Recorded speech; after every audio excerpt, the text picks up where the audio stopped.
ጤና ይስጥልን የከበረ ሰላምታችን በመላው ዓለም ሆናችሁ ቃል ስፖርት ዩቲዩብ ቻናላችንን ለምትከታተሉ ውድ አድማጮቻችን ሁሉ ይድረስ ብለናል። ከእናንተ ከሆነ ቃል ስፖርት ዩቲዩብ ቻናል ለዚህም ሰዓት መርጠን ያሰናዳላችሁን ስፖርታዊ ጥንቅሮች በቅደም ተከተል እንደ ሁልጊዜው እያደረስናችሁ ቆይታ የምናደርግ ይሆናል። እስከ ፕሮግራማችን ፍጻሜ ቆዩን። ላይክ፣ ሰብስክራይብ፣ ሼር ስለምታደረጉን ስለ አጋርነታችሁ ዛሬም ዝቅ ብለን አመስጋኞች ነን። ለ100,000 ሰብስክራይበር ጥቂት ይቀረናል። አጋርነታችሁ አምባሳደርነታችሁ ዛሬም እንዳይለየን ብለናል። ውድ የቃል ስፖርት ዩቲዩብ ቻናል ቤተሰቦቻችን ቆይታ ስታደረጉ በወቅታዊ የዝውውር ጉዳይ ላይ በስፋት ትኩረት እናደርጋለን። ለሪያል ማድሪድ በሩን ወለል አድርጎ ከከፈተው ተጫዋች እንጀምራለን። ሞሪኒዮን ፍቃድ ሰጥተዋል። የማድሪድ ትልቅ የዝውውር መረጃ ይዘናል። በባርሴሎና የመረጃ ሰዓታችን አዲሱን ፈራሚ የተመለከተና የቡድን ዜና እናደርሳቸዋለን። በርከት ያሉ አጭር ስፖርታዊ መረጃዎቻችንም ሰዓታቸውን ጠብቀው ይደርሳሉ። በተወዳጁ የእንግሊዝ ፕሪሚየር ሊግ የዝውውር መስኮቱ ላይ ጠንካራ ስራዎች እየተሰሩ ነው። ፕሪሚየር ሊጉ የሚስተካከለውም የለም። በዝውውር መስኮቱ ለየት ያለ ጥንቅር ይዘናል። በቢግ ሲክስ ቶትንሃም ሆትስፐርስ ተጫዋቾቹን ለገበያ ቀርቧል፣ እንመለከተዋለን። ማንቸስተር ሲቲ ቤትም ነገሮች አሁን በጥሩ ሁኔታ እየሄዱ ነው።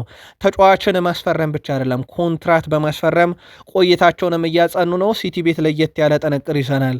ቼልሲ የተጫዋቹን ዝውውር አጠናቋል። ቼልሲ ቤት ግን አንድ ለየት ያለ መረጃ ስናደርሳችሁ አሰልጣኝ ዣቪ አሎንሶ አንድ ለየት ያለ ንግግር ተናግረዋል። የቼልሲ የዝውውር መስኮት ወቅታዊ እንቅስቃሴና የቡድን ዜናም ጨምሮ በቃል ስፖርት ዩቲዩብ ቻናል በመረጃ ሰዓታችን ለቼልሲያን የሚደርስ ይሆናል። በሊቨርፑል የመረጃ ሰዓታችን በርከት ያሉ ጥንቅሮችን ይዘናል። በተለይም ሊቨርፑል ቤት የዝውውር መስኮት ወቅታዊ ጉዳዮች በስፋት ይነሳሉ። ወደኋላ መለስ ብለን የስሎትንም ቡድን ለመዳሰስ ግድ ብሎናል። በወቅታዊ ሊቨርፑል ዝውውር ጉዳይና የቡድን ዜናም በቃል ስፖርት ዩቲዩብ ቻናል መረጃ ተይዟል። ማንቸስተር ዩናይትድ ከመጋረጃ ጀርባ የሚሰራው አንድ ትልቅ ዝውውርን ጉዳይ በተመለከተ ተጨማሪ መረጃ እናካፍላችኋለን። ራሽፈርድ የዝውውር አካል ይሆንበታል የተባለው የአማካኝ ስፍራ ዝውውር ጉዳይ፣ ማንቸስተር ዩናይትድ ተስፋ ያልቆረጡበት የአማካኝ ዝውውር ጉዳይ ከአንድ ትልቅ ክለብ ማምጣትን ጨምሮ በርካታ የዝውውር ጉዳዮችን ይዘናል። ዩናይትድ ቤት በውሰት የሚለቅ ተጫዋች መረጃው እንዳለ አግኝተናል። ከዛ ውጭ በማንቸስተር ዩናይትድ በኩል የቡድን ዜናና ተጠባቂውን አንድ ተጫዋች የተመለከተ ለየት ያለ ጥንቅር እናካፍላችኋለን። አርሰናል በሚኬል አርቴታ የሚወደደውን ተጫዋች ለማግኘት እድል አለው። ሰኞ በአርሰናል ትልቅ ቀን ነው። ለምን እንደሆነ እንነግራችኋለን።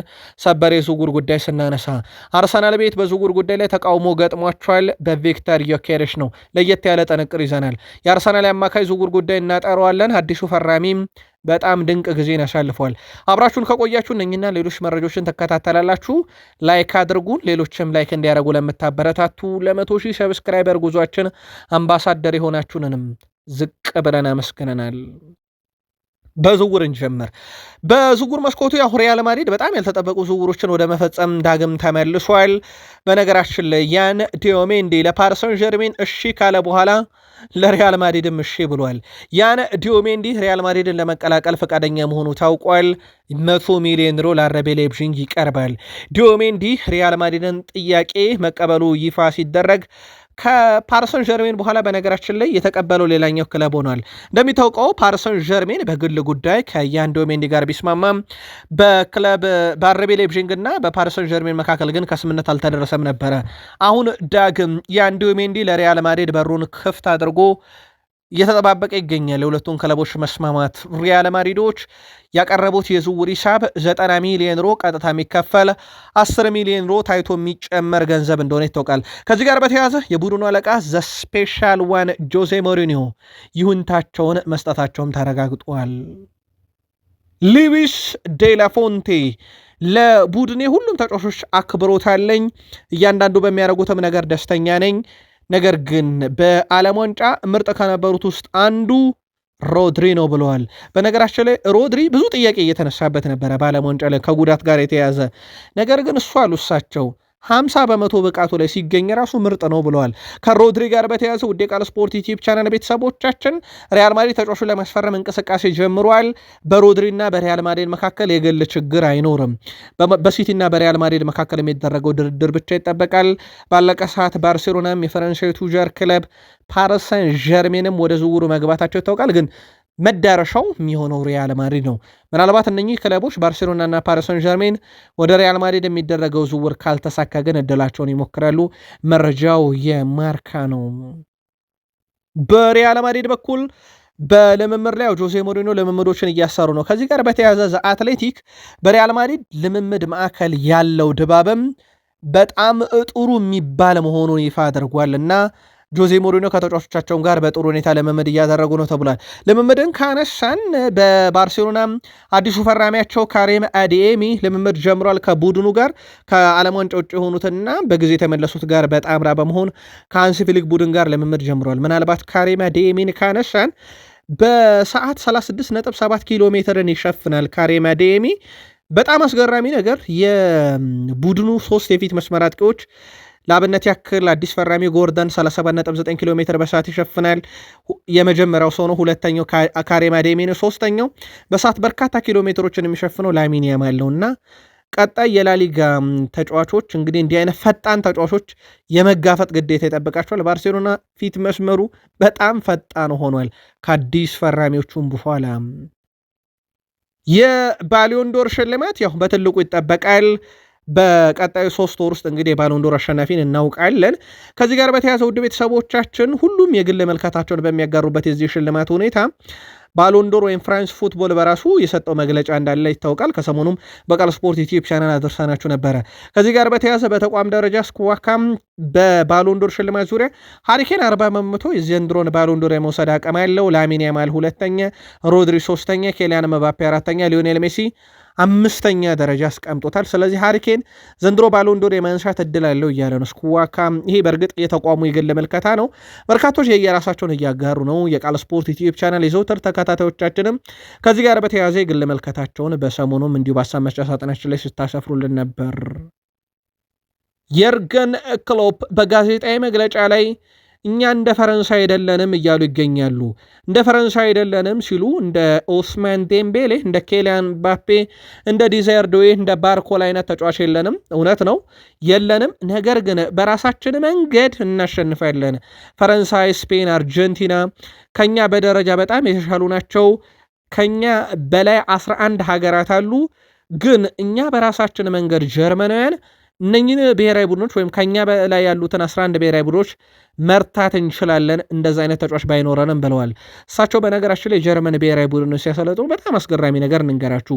የመጨረሻ ያሰለጠኑት ክለብ ሊቨርፑል እንደሆነ ይታወቃል። 334 ጨዋታ ሊቨርፑልን መርተዋል። በዚህ 334 የፕሪሚየር ሊግ ጨዋታ ሲመሩ 2 ጀርመናውያን ብቻ ነው በሊቨርፑል ውስጥ ያጫወቱት።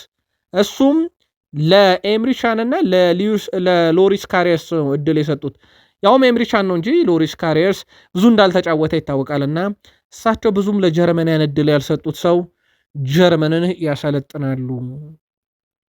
የአሜሪካው ፕሬዚዳንት ዶናልድ ጄ ትራምፕ ስፔን አጥቂ ፌራን ቶሬስ ታላቅ ተጫዋች ብለውታል።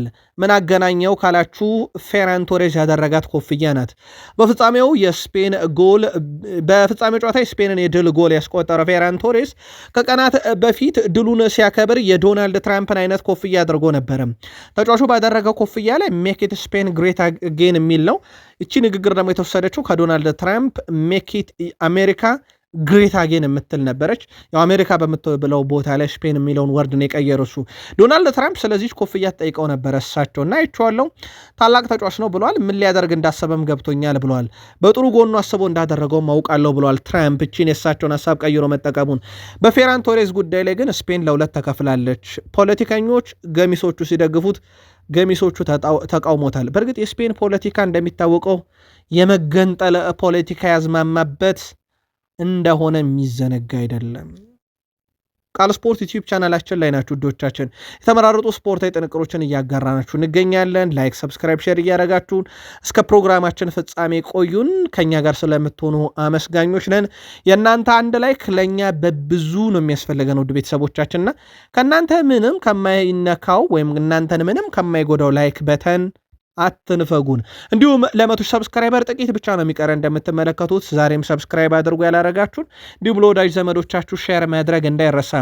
በፕሪሚየር ሊግ መረጃ ስንጀምር አንድ ለየት ያለ መረጃ ደርሰናችሁን ጀምር። ፕሪሚየር ሊጉ ከሁሉም ሊጎች በርካታ ዝውውሮችን በመፈጸም ወይም ውድ ዝውውሮችን በመፈጸም ቀዳሚ ነው፣ የውስጥ ዝውውሮችን ጨምሮ ማለት ነው።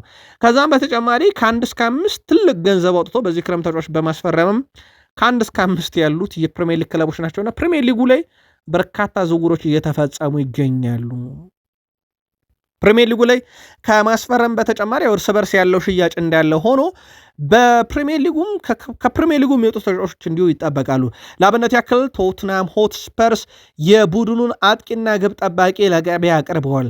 ቶትናም ሆትስፐርስ የቡድኑን አጥቂ ሪቻርድሰንና የቡድኑን ግብ ጠባቂ ቪካዮሪን ለገበያ አቅርበዋል። ክለቡን በዚህ ክረምት የሚለቃሉ ተብሏል። ዩቬንቱስ የሁለቱም ዋነኛ ፈላጊ ነው፣ ወደ ጣሊያን ያመራሉ ተብሎ የሚታሰበው። ከዛ ውጭ የቱርኩ ክለብ ፌነርባቼም ሁኔታውን እየተከታተለ ይገኛል።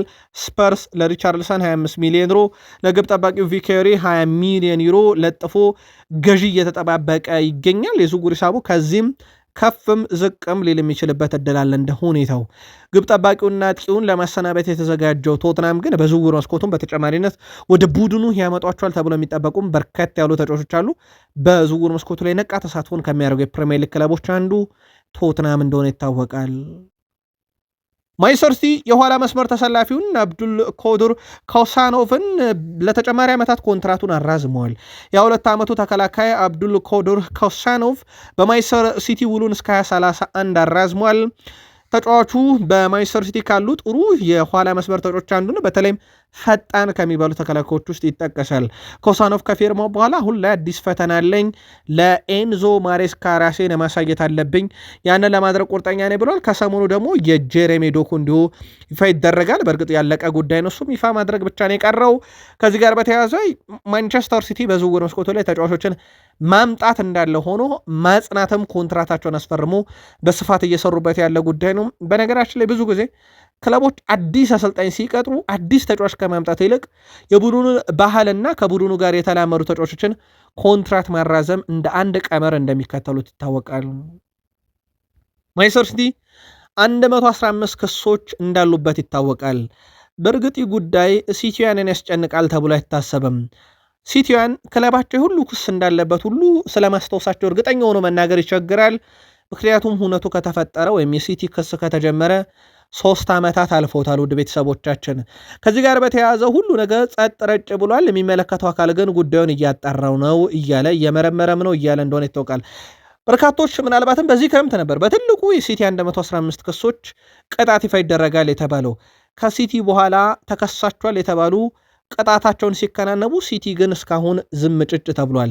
ጉዳዩን አስመልክቶ አዲሱ አለቃ ኤንዞ ማሬስካ ፈጽሞ አልጨነቅም ብለዋል። እሳቸውም እንደ በርካታ ሲቲያን በእርግጥ ፔፕ ጋርዲዮላን በዚህ ጉዳይ ላይ አልጨነቅም ሲሉ እንደነበረ ይታወቃል። ስለ ክሱ ተጠይቀው እሳቸው ከ3 ዓመት በፊት እዚህ ነበርኩ፣ ያኔም ተከሰሳችሁ ተባለን። እኔ ከ3 ዓመት በኋላ ሌላ ክለብ ደርሼም ስመጣ ያው ክስ ነው፣ እስካሁን ምንም ነገር የለም ብለዋል። እና እሳቸው ምንም እየተጨነቅኩ አይደለም ብለዋል። ምንም የተፈጠረ ነገር የለም፣ ጉዳዩ ገና እየታየ ቀጥሏል ነው ያሉት። እሳቸው በፍጹም አልጨነቅም ብለዋል። በእርግጥ የሚጨነቅ ሲቲ ይኖራል ተብሎም አይጠበቅም። በዝውውር መስኮቱ ያው ቼልሲ ይፋ አላደረገም። በዚሁ አጋጣሚ ለቼልሲ ደጋፊዎች ከታማኝ የዜና ምንጮቻችን እንዳረጋገጥነው ከሆነ ግን ቼልሲ ከክሪስታል ፓላስ ጋር ሁሉንም ነገር አጠናቋል። ተከላካዩ ማክሰንስ ላክሯም ፈርሟል ፊርማውን። 52 ሚሊዮን ፓውንዱም አጠቃላይ በሚከፈልበት ቀመር መሰረት ክፍያው ተጀምሯል። በስምምነቱ መሰረት የሕክምና ምርመራውን ለንደን ላይ ካደረገ በኋላ በቼልሲ አልፏል። አንድ ተጫዋች የሕክምና ምርመራውን ካለፈ ዝውውሩ እንደተጠናቀቀ ይቆጠራል። የሚቀረው ነገር ክለቡ ይፋ ማድረግ ነው። ስለዚህ ቼልሲ በ24 ሰዓት ባልሞላ ጊዜ ውስጥ ዝውውሮችን ሲፈጽም በጣም አስገራሚ ነው። የሞርጋን ሮጀርስን አየን። በ3 ቀን ውስጥ ደግሞ የማክሰል ላክሯን ዝውውር እንጨርሳለን አሉ። ጨረሱት። በእርግጥ በርካታ ጥረቶችን ያደረጉባቸው ሌሎችም ተከላካዮች ነበሩ። ከሰሞኑ ቼልሲ ዝውውሩን ይፋ ያደርጋል። ከዚህ ጋር በተያያዘ ቼልሲ ቁመተ መለሎችን ወደ ቡድኑ አምጥቷል። ለ2 ሜትር የተጠጋው ኢማኑኤል ሜጋ አለ። ወደ 1 ሜትር ከ98 ይረዝማል። ማክሰል ላክሯ በተመሳይ ከ1 ሜትር ከ90 በላይ ነው። ሞርጋን ሮጀርስ 1 ሜትር ከ90 አካባቢ ነው። ማርኮ ፓሊስተራን 1 ሜትር ከ85 በላይ ነው። አሁን እየመጡ ያሉት ወደ ቡድኑ ቁመተ መለሎ ናቸውና ረጃጅም የሚባሉ ናቸው። በቼልሲ በኩል ተከላካዩም አማካዩም አጥቂውም ቁመተ ረጅም ናቸው። ከሰሞኑ ደግሞ አስተውላችሁ ከሆነ ወይም በቃል ስፖርት ዩቲዩብ ቻናል የማለዳውን ጥንቅር ከተከታተላችሁ ቼልሲያን ከአስቶን ቪላ የቆመ ኳስ ስፔሻሊስቱ ቼልሲ ሊመጡ ነው። ካስፈረሟቸው ቁመተ መለሎ ወደ ቡድኑ ሊመጡ ከጫፍ ከደረሱት የቆመ ኳስ ስፔሻሊስት አንጻር ቼልሲ ቀጣይ ዓመት ምድሩንም ሰማዩንም የሚቆጣጠሩ ተጫዋቾችን በአሰልጣኝም በሜዳም ላይ ይዞ ይመጣል ማለት ነው። ፕሪሚየር ሊጉ ላይ የቆመ ኳስ በቅርብ ዓመታት ውስጥ እንዴት አደገኛ እንደሆነ ተመልክተናል። ዣቪ አሎንሶ በቀጣዩ ውድድር ዓመት ምን እንደሚጠበቅብን እናውቃለን፣ ግን ጊዜ ይወሰነዋል ብለዋል እነሱና በርካቶች እንደሚጠብቁ እናውቃለሁ፣ ግን ጊዜው ራሱ ይነግራችኋል ለምን እየተጫወተን እንደሆነ። እዚህ ሁሉም ነገር አለ ብለዋልና እሳቸው ሁሉም ነገር አለ ሲሉ በተነሳሽነትም በተጫዋችም በጠራትም ሁሉም ነገር አለ፣ ጊዜ ለምን እንደምንጫወት ይነግሯቸዋል ብሏልና ለሁሉም ነገር ተዘጋጅተናል እያሉ ነው። ቼልሲ በሚቀጥለው የውድድር ዓመት ወይም በ2026/27 የውድድር ዓመት የሚጫወተው ለፕሪሚየር ሊግ ዋንጫ፣ ለኤፍኤ ካፕ እና ለካራቦ ካፕ ዋንጫ ብቻ እንደሆነ ይታወቃል። ስለዚህ ከነኚህ ዋንጫዎች ጋር ጠብቁን እያሉ ነው። በሌላ በኩል ከቼልሲ ጋር በተያያዘም ወጣቱ ግብ ጠባቂ ክለቡን ይለቃል። የቼልሲ ወጣቱ ግብ ጠባቂ ማክስ ማሪክ በቀጣይነት ክለቡን በመልቀቅ በውሰት በናሽናል ሊግ እንግሊዝ ውስጥ ሃርትል ፖል ዩናይትድ የተባለ ክለብን እንደሚቀላቀል ቼልሲ ይፋ አድርጓል። ሊቨርፑልና ደጋፊዎቹ ወዲና ወዲያ ሆነዋል። በዝውውር መስኮት እንቅስቃሴ ነው። በእርግጥ ለሊቨርፑል ደጋፊዎች አንድ ነገር እናነሳለን፣ ምላሻችሁን እንፈልጋለን። ሊቨርፑል በዚህ ክረምት ቅድሚያ የሰጡት 2 የክንፍ መስመር ተጫዋቾችና የቀኝ መስመር ተከላካይ ተጫዋችን ማስፈረም ነው። ቪክተር ሙኝዝን አስፈርሟል። ከፍተኛ ተሰጥኦ ያላቸው ሌሎች ተጫዋቾችንም ማፈላለጉን ቀጥሏል። ብራድሌ ባርኮላ ከባድ የጉልበት ጉዳት ካጋጠመው በኋላ የማገገም ሂደት ላይ ስለሆነ የቀይ መስመር ተከላካይ ለማስፈረም የሚደረገው እንቅስቃሴ እንዳለ ነው። ዘጋርዲያን ይህን አረጋግጧል በሊቨርፑል ወቅታዊ ዝውውር ጉዳይ ላይ። ከዛ ውጭ ግን ሊቨርፑል አርኔ ስሎትን ባመጣበት ዓመት የዛሬ 2 ዓመት 2 ተጫዋች አስፈረመ። ካስታወሳችሁ ሊቨርፑል ይሄን አንደኛው የአጥቂ ስፍራ ተጫዋቹን ፍሬድሪኮ ኬዛ፣ ሁለተኛው ግብ ጠባቂውን ማማርዳሽቬሊን አስፈረመ። ነገር ግን ማማርዳሽቬሊ በውሰት በዛው ቫሌንሺያ እንዲቆይ ያደርገው ኬዛን አመጡ። ኬዛ በዛ ዓመት የተጫወተ የጨዋታ ብዛት ለሜዳሊያ እንጂ ያበቃው የጨዋታው ቁጥር 5 መሆን ብለጡ ከዛ ውጪ ይሄን የተባለ ተጽዕኖ አልፈጠረም፣ ጨዋታም አላገኘም ነበረ። ካስተዋላችሁ ያኔ ዋንጫ በልቷል በስሎት ስር ማለት ነው። ምናልባት ሊቨርፑል አዲስ አሰልጣኝ ሲቀጥር 1-2 ተጫዋች እያስፈረመ ዋንጫ የመብላት ልምዱን እንዴት ትገመግሙታላችሁ? ወቅታዊ የዝውውር እንቅስቃሴው ላይ ዝግ ስላለ መልከታችሁን አጋሩን። ስሎት በቡድኑ የመጀመሪያ ዓመት እንዳልኳችሁ ፍሬድሪኮ ኬዛን አጥቂ ማማርዳሽቬሊን ቢያስፈርሙ በዛው በውሰት አጫውቶት ነው። ምናልባት ኬዛ ስለተጨመረ ያው የለም ለማለት ስለሚቸግር የቡድኑ አካል ስለነበረ ኬዛ ብቻ ተጨምሮ ዋንጫ ያነሳ ቡድን እንጂ ክሎፕ ቡድን ነው ዋንጫ የበላው። ያኔ በዛን ሂደት ከቀጠሉ በኋላ በሁለተኛው ዓመት እሳቸው ሲጀምሩ ግን ስሎት በአንድ መስኮት ብቻ ያስፈረሟቸው ተጫዋቾች በጣም አስገራሚ ነበሩ። ሁጎ ኤኪቲኬን፣ ፍሎሪያን ቬርዝ፣ ሜሎሽ ከርኪዝን አምጥቷል። ፍሎሪያን ቬርዝን ከማድሪድ የነጠቁት፣ ሜሎሽ ከርኪዝን ከዩናይትድ፣ ሁጎ ኤኪቲኬን ከኒካስል ዩናይትድ፣ ፍሎሪያን ቬርዝን ከባየር ሙኒክ ብቻ አይደለም ከሲቲም ነጥቀው ነው ያመጡትና የመደረደር አቅማቸው በጣም ጠንከር ያለ ነው። ምናልባት ፍሎሪያን ቬርዝ በፕሪሚየር ሊግ የመላመድ ጥያቄ ከተነሳበት ዘንድሮ ግን ሌላ 2ኛ ዓመቱ ነው። በዓለም ዋንጫም ከሃላንድ በመቀጠል ከፍተኛ ሬቲንግ ካገኙ ተጫዋቾች ውስጥ በሁስኮርድ አንደኛው እንደሆነ ይታወቃል ከዓለም ዋንጫው እስኪወጣም ድረስ። ማንቸስተር ዩናይትድ ከመጋረጃ ጀርባ በርካታ ዝውውሮችን በመፈጸም በዚህ ዓመት በጣም አነጋጋሪው ቡድን እንደነበረ ይታወቃል። ከዚህ ጋር በተያያዘ ውድ ቤተሰቦቻችን ከመጋረጃ ጀርባ ከነበሩ እንቅስቃሴዎች በዚህ ክረምት ውስጥ ሌላኛው 3ኛው ፈራሚ በዛው ልክ ሊሆን ከቻለ ታይለር አዳምስ ነው በጣም በትልቁ እየተነሳ የሚገኘው። ሜል ስፖርት ከመጋረጃ ጀርባ ስራ እየተሰራበት ያለው ይህ አሜሪካዊ ተጫዋችን በክረምት ማስፈረም ነው። በበርንማውዝ ቤት ይገኛል። በርንማውዞች ለዚህ ዝውውር እስከ 45 ሚሊዮን ፓውንድ ይፈልጋሉ ተብሏል። ማንቸስተር ዩናይትድ 3ኛውን የአማካይ ስፍራ ተጫዋች ለማምጣት ማለትም አንድሬ ሳንቶስ እና ዩሪ ቲልመንስ በመቀጠል ለማምጣት የሚያደርገው ጥረት ቀጥሏል።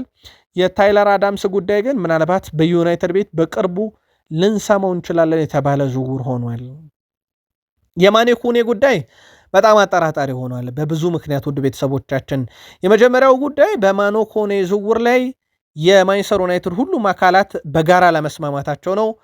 ሁለተኛው ጉዳይ ደግሞ በዝውውር ሂሳቡ ላይ ማንቸስተር ዩናይትድ ተጫዋቾችን ማካተት ይፈልግ ነበር። ለአብነት ያክል በስፋት የተነሳው የማርከስ ራሽፈርድ ስም ነበረ።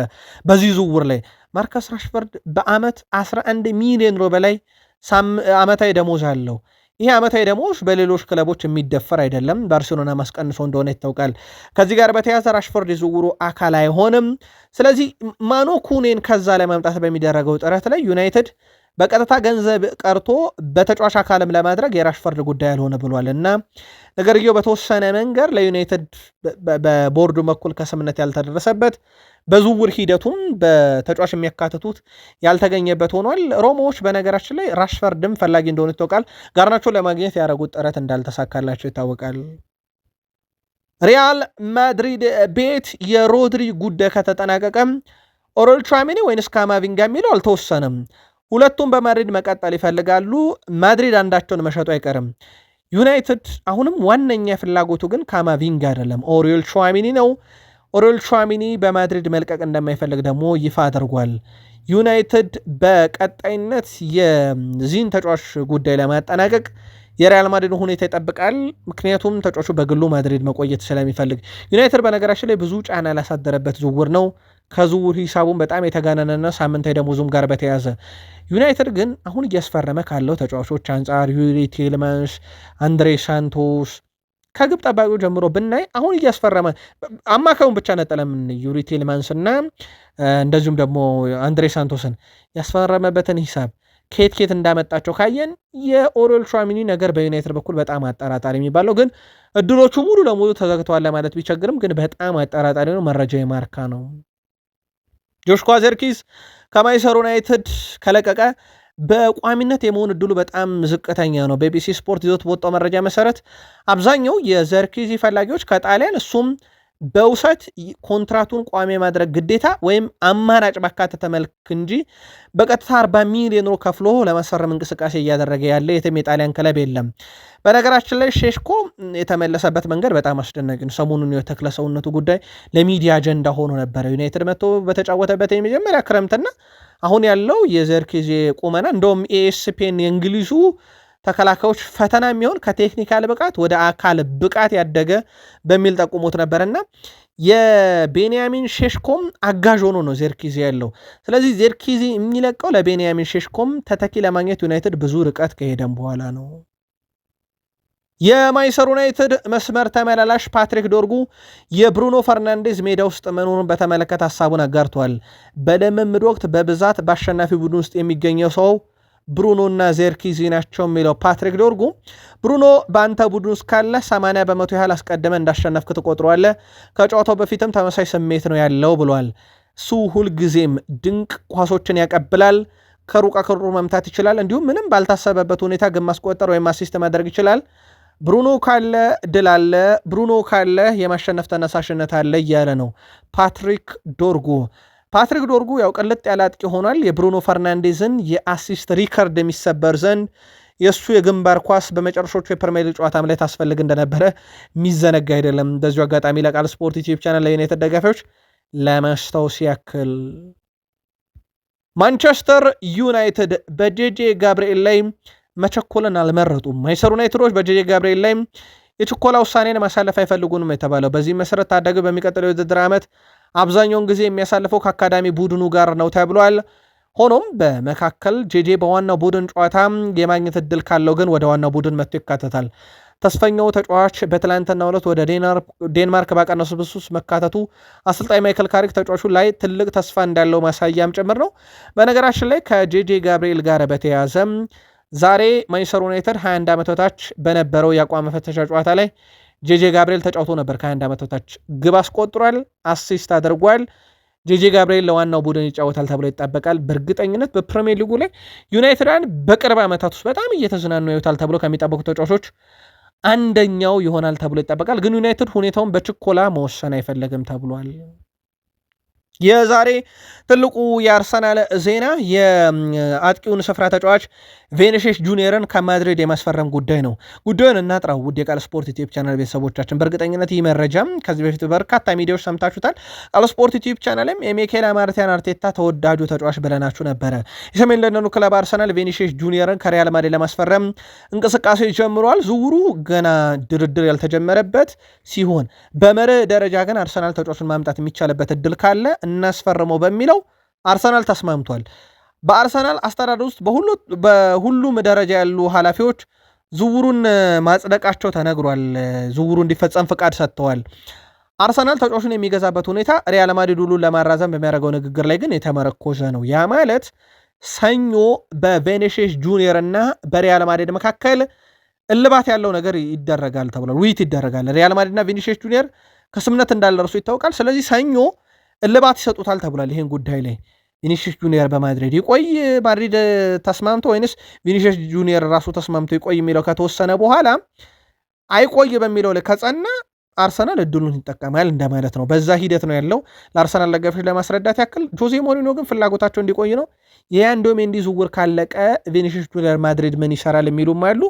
ጉዳዩን እንከታተለዋለን። አርሰናል ግን የማግኘት እድሉ በኮንትራቱ ማራዘምና አለማራዘም ላይ የተመረኮዘ ነው። የዘ አትሌቲክ መረጃ ነው። ፒርስ ሞርጋን አልቫሬዝን ለማግኘት ዮኬሬሽን መሸጥ ተብሎ የሚነገረው ሂደት እኔ አልቀበለውም ብሏል። በሁሉም ውድድሮች 21 እንዲሁም በሊጉ 14 ጎሎችን አስቆጥሮ በመጀመሪያ ውድድር ዓመቱ ሊጉን አርሰናል እንዲያሸነፍ የረዳን ሰው፣ ትልቅ ትጋት ያሳየን መልካም ስብዕናን ያለውን ሰው ማቆየት ነው። አልቫሬዝን ለማስፈረም መሞከር አለብን፣ ነገር ግን ቪክተር ዮኬሬሽን የዝውውሩ አካል ማድረግ በሚለው ሂደት እኔ ፈጽሞ አልስማማም ብሏል። ፒርስ ሞርጋን የአርሰናል ቀንደኛ ደጋፊ፣ የሮናልዶ የልብ ወዳጅ፣ የስፖርቱ ጋዜጠኛ ፒርስ ሞርጋን ዮኬሬሽን በአልቫሬዝ ገንዘብ ጨምሮ መቀየሩን አልስማማም፣ አልቫሬዝን እናስፈርም፣ ዮኬሬሽን ግን አንሽጥ እያለ ነው። የቃል ስፖርት ዩቲዩብ ቻናል የአርሰናል ደጋፊዎች መልከታችሁን ላኩልን። የኒካስሉ አሰልጣኝ ኤዲሃው ስለ ብሩኖ ጊማሬሽ ይናገራሉ። ከብሩኖ ጊማሬሽ ጋር ውይይቶችን አድርገናል። ሰው ለወደፊት ቆይታው ምን እንደሚፈጠር ጊዜ ይፍታው ያሉ ሲሆን ይህ ሌሎች ሊሳተፉበት የሚችሉ ጉዳይ ነው። የእኔ የዝውውር ወሬ ላይ አልሳተፍም ብለዋል ኤዲሃው። ምናልባት በቡድኑ እንደሚቆዩ እርግጠኛ ቢሆኑ ኖሮ አይነካም አይተካም ይሉ ነበረ። ዝውውሩ ወደ አርሰናል እንደሚሆን በተጫዋቹ በኩል ይሁንታን ስላገኘ ግን እሳቸው ወደፊት የሚፈጠረው እናያለን ብለዋል። ከዚህ ጋር በተያያዘ አርሰናል አሁንም ብሩኖ ጊማሬሽን ለማምጣት የሚያደርገው ጥረት ተጠናክሮ ቀጥሏል። ሳንድሮ ቶናሊን 100 ሚሊዮን ፓውንድ የሸጠ ኒካስል ለብሩኖ ጊማሬሽም እንደዛው ይከፈለኝ እያለ እንደሆነ ይታወቃል። አርሰናል የብሩኖ ጊማሬሽ ነገር ካልተሳካ አሌክስ ስኮት ሌላኛው እቅዳቸው ነው። በፍላጎት ደረጃ ግን በርከት ያሉ የተጫዋቹ ፈላጊ እንዳሉ ሳይዘነጋ አርሰናል በትሮሳርድ ቦታ ክርስቶስ ዞሊስ የተባለ በጣም አስደናቂ ግሪካዊ ተጫዋች ወደ ቡድኑ አምጥቷል። የእግር ኳስ ችሎታው የሚነገር አይደለም፣ በጣም አስደናቂ ነው። በእግር ኳስ ችሎታው ምናልባት ዛሬ ላይ አርሰናልን ተደንቋል ብለን እናስባለን። በጥቂት በሚባሉ ማሰራጫ ሚዲያዎች ላይ በተላለፈና ቀረጾቹን በወጡበት ሰዓት ላይ አርሰናል የወዳጅነት ጨዋታውን 3-0 ሲያሸንፍ አዲሱ ፈራሚ ዞሊስ ከጥሩ ብቃት ጋር በአሲስትም ስሙን ማስመዝገብ ችሏል። በነገራችን ለውድ ቤተሰቦቻችን አርሰናል ዛሬ በተደረገ በዝግ ስቴዲየም ባደረጉት የወዳጅነት ጨዋታ 3-0 ሲያሸንፉ ሪስ ኔልሰን፣ ኢታን ዋኔር እና ኬናጅ አኮሊ ግቦች ባለቤት ሲሆኑ አዲሱ ፈራሚ ክርስቶስ ዞሊስ በጨዋታው 1 አሲስት ማበርከት ችሏል። ከዚህ ጋር በተያያዘ አርሰናሉ አዲስ ፈራሚ ስራውን ጀምሯል። በአርሰናል ቤት በትልቁ ይጠበቃል። ቃል ስፖርት ላይ ናችሁ፣ ሁላችሁም ላይክ አድርጉን፣ ያስፈልገናል። ለ100,000 ሰብስክራይበር ጉዟችን አጋርነታችሁ እንዳይለየን። ካላረጋችሁ እናንተም ሰብስክራይብ አድርጉ፣ ለወዳጅ ዘመዶቻችሁም ሼር ማድረግ እንዳይረሳ። በዩቲዩብ ገጻችን የነበራችሁ አመስግነን አበቃን።